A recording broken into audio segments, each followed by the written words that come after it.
Some of the things I talked about where you have that magical thing that happens to you, that's most likely powered by AI.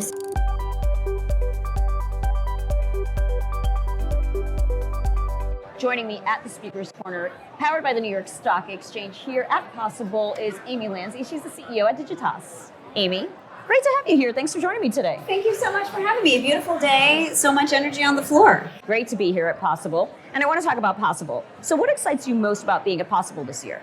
We came down, my team, with the theme of the art of the possible. We're seeing obviously lots of conversations about beautiful stories and content, but we're also seeing tons of conversations on retail media, new opportunities for data, specifically around contextual, as well as just the ability to make everything shoppable, so the rise of commerce everywhere. So Amy, now Digitas has been around since 1980.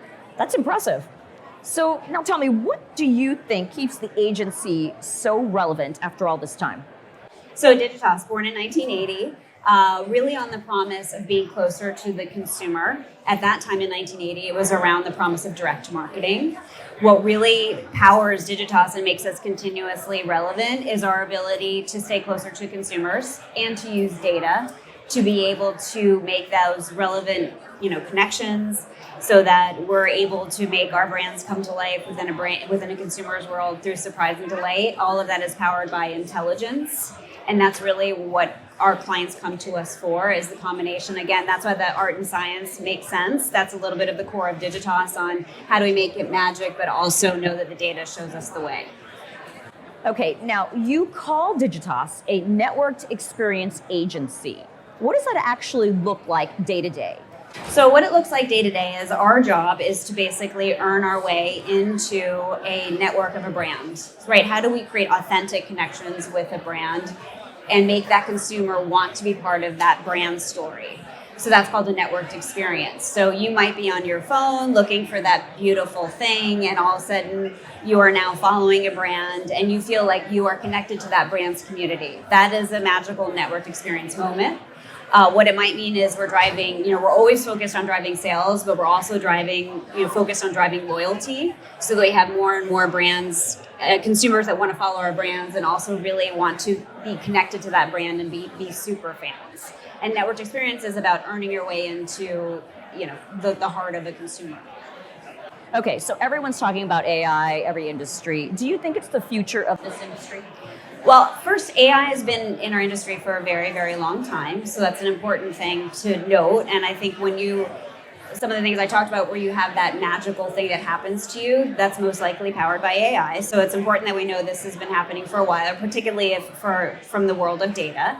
I do think it helps us be able to be smarter and faster and more connected to consumers in an authentic way. The industry has talked a long time about the rise or the promise of personalization at scale. AI really lets us do that.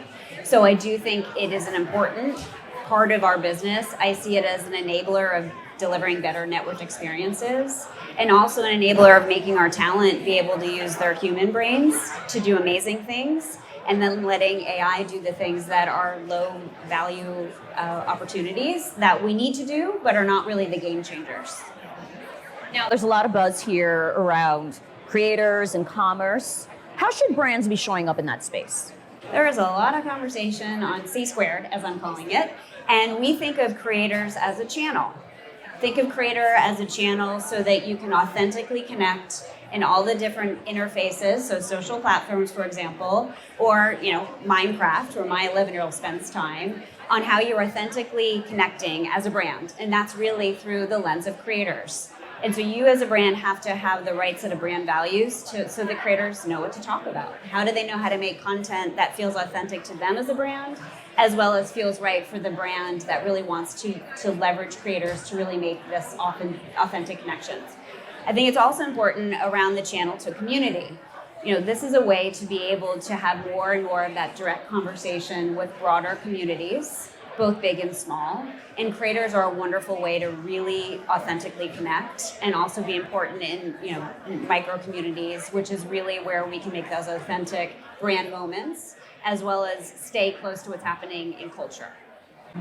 And finally, Amy, with everything that's going on in the market, how can clients feel more confident about performance and stability?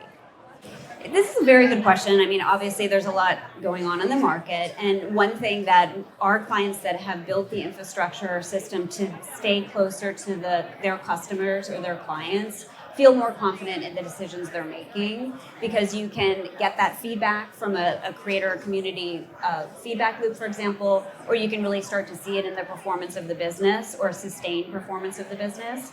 And I would add too that there's a lot of noise here in general, and the more you focus on stability, having consistent brand messaging, consistent go-to-market is really a new luxury. And that's what brands absolutely need to focus on, because that's what consumers want. Consumers are exhausted. Aren't you exhausted? There's so many things to do. So they want to know the things that they can authentically depend on. And our clients that have really found that magical mix of performance and authentic brand are really able to fare well in the world of lots of change. All right, well, Amy, fantastic to talk with you. Thanks for joining me here at the Speaker's Corner. Thank you for having me.